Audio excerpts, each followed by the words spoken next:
මේ සත්‍ය ගවේෂණය කිරීමේදී ඔබ දැන් හොඳටම දන්නවා මනසේ ගවේෂණයක් සිද්ධ වෙන්නේ කියලා. මනස ගවේෂණය කිරීමයි සිද්ධ වෙන්නේ කියලා.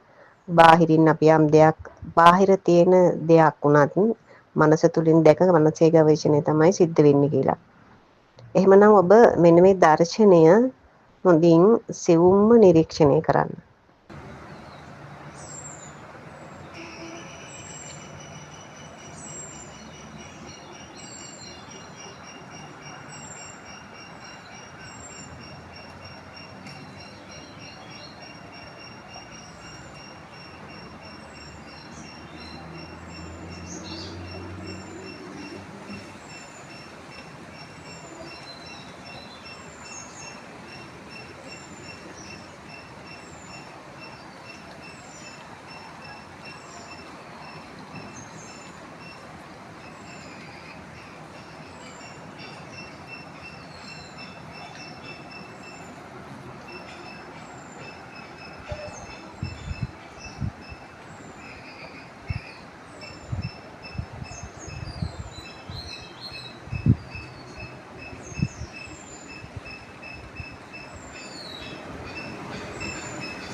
හොඳයි.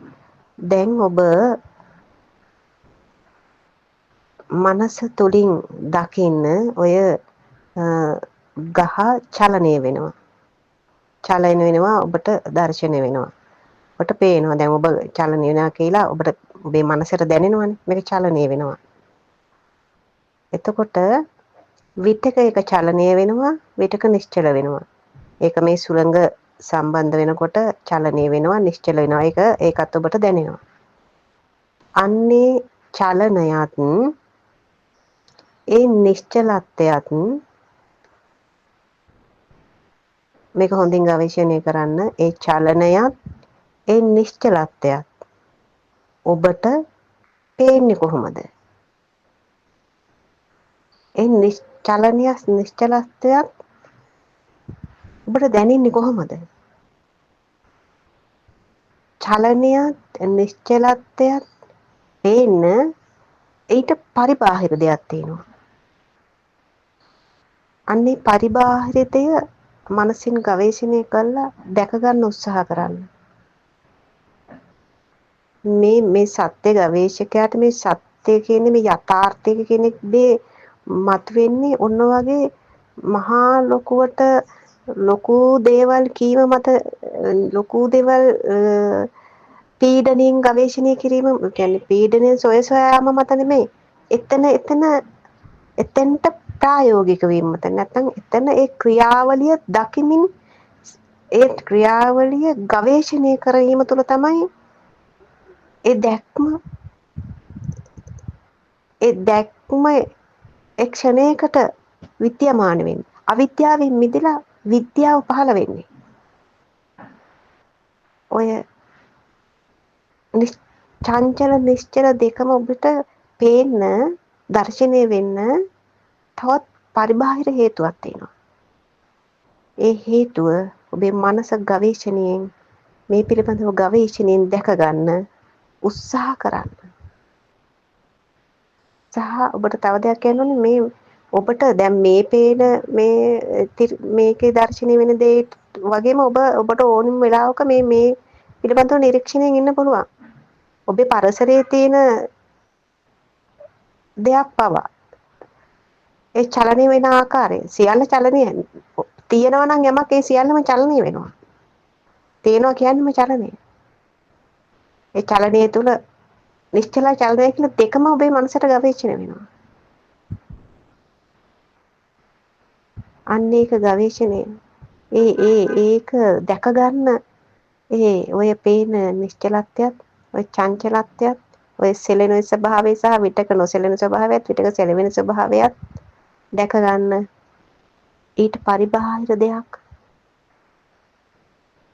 පවතිනවා.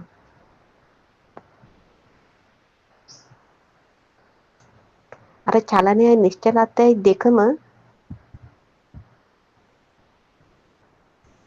මායාවක්ම තමයි. ඊට පරිබාහිර දෙයක් පවතිනවා.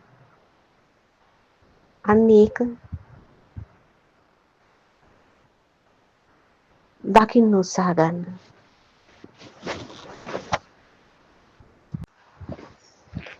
ඒක තුළ කිසිම චලනයක් නැහැ. කිසිදු රේඛාවක් මුකුත් සටහනක් නැහැ.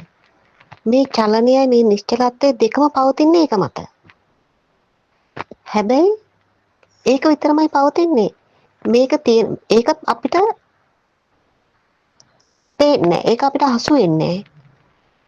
හසු වෙන්නේ මේ චලන නිශ්චල කියන මෙන්න මේ දේ විතරයි අපිට පේන්නේ. ඔය චලනයේ පේන චලනය හා නිශ්චලත්වය විටක නිශ්චල වෙන ස්වභාවයත් විටක චංචල වෙන ස්වභාවයත් අපිට ඕකෙන් පේනවා.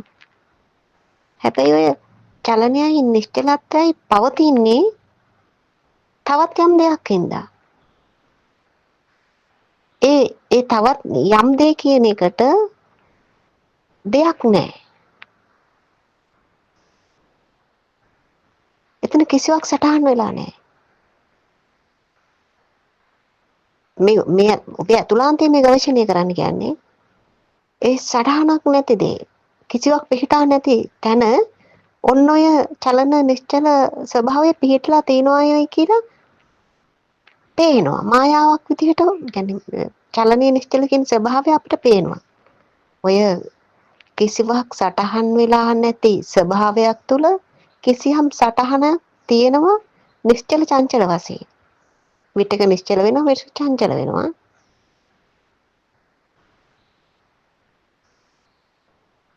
ඔබට පේනවනේ ඔබ ඔය ගහ චංචලයි නිශ්චලයි දෙකම හංගවනවා කියලා. ඔය මනසටනේ ඔබට දැනෙන්නේ ඔය චලන වෙනවා ඒක විටක චලන වෙනවා විටක නිශ්චල වෙනවා කියලා. ඔය දෙකම පේන්නේ කිසිදු චලනයක් නැති ස්වභාවයක් තියෙනවා. ඒ ස්වභාවයට අනුගත වන්න උත්සාහ කරන්න. හොඳින් මනස නිරීක්ෂණය කරන්න. ඔබට ඕක අරගෙන හෝ ඇස් පියාගෙන හෝ නිරීක්ෂණය කරන්න පුළුවන්.